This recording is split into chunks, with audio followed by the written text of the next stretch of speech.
Il a un comportement qui est presque défiant. Il a presque encore ce besoin qu'on le reconnaisse, parce qu'il se nourrit de ça. Mais t'as fini, t'es le boss de fin, mec. T'as fini le jeu. T'as pas besoin de te nourrir de tout ça. Tu seras dans les bouquins d'histoire, on étudiera probablement. Je pense que ça. Non, mais tu vois, j'aimerais de temps en temps. Je pense que c'est un carburant pour. J'aimerais voir de temps en temps un peu de lâcher prise chez lui. Tu vois, pas ce regard, ce visage fermé de.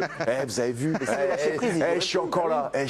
Non, j'aurais aimé un sourire, quelque chose. Mais Ludo, j'aimerais qu'il lâche prise un peu de temps en temps par rapport à ça. À la fin, il lâche prise. Ouais, mais à la fin, il craque. Je sais pas. Regarde, moi, je reçois des messages. Là, je reçois des messages. Tous mes amis portugais sont comme des fous. Ils sont comme des fous. Je sais. Et donc, ça. En fait, j'aimerais le voir heureux. Mais il est heureux. T'as pas l'impression. Qu'est-ce que tu veux de plus? T'as pas l'impression. Il est heureux. Il est tout le temps sous tension. En fait, on sent toujours de la tension par rapport à la reconnaissance. J'adore.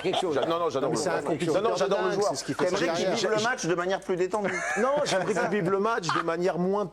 Non, mais je souffre un petit peu moins peut-être. Je le sens en souffrance. C'est vrai comme s'il n'avait pas la reconnaissance qu'il méritait, alors que c'est pas vrai. Non, peut-être qu'il a un peu critiqué le fait de marquer en demi et en finale. Il montre un peu à tout le monde qu'il est encore là. Et c'est aussi ça qui le fait avancer et peut-être tenir jusqu'au mondial.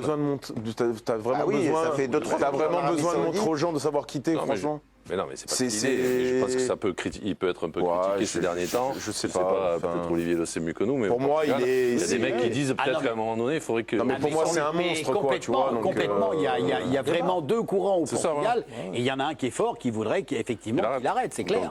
Mais je suis admiratif, hein. Je suis totalement admiratif. Qu'est-ce que ce serait? Un quart d'heure pour arriver à ça. Je sais pas comment il vit. En fait, c'est ma perception de comment il vit les émotions. Donc ça, je peux pas le calculer, je peux pas le juger. Alors juste que ça me surprend et j'aimerais le voir moins en souffrance, tu vois.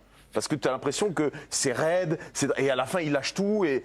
Bon, vous avez raison, il y a un côté émouvant. Tout le monde est loser du Portugal.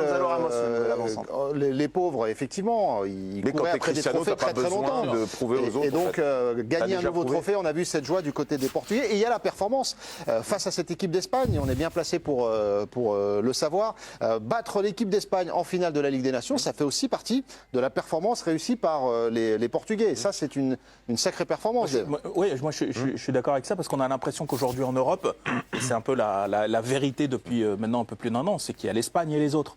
Et qu'on a l'impression que c'est quand même l'équipe à battre, peut-être même dans le monde. Enfin, peut-être l'Argentine, il faudra voir un petit peu de ça. Mais en tout cas, on se disait qu'ils étaient seuls sur leur planète.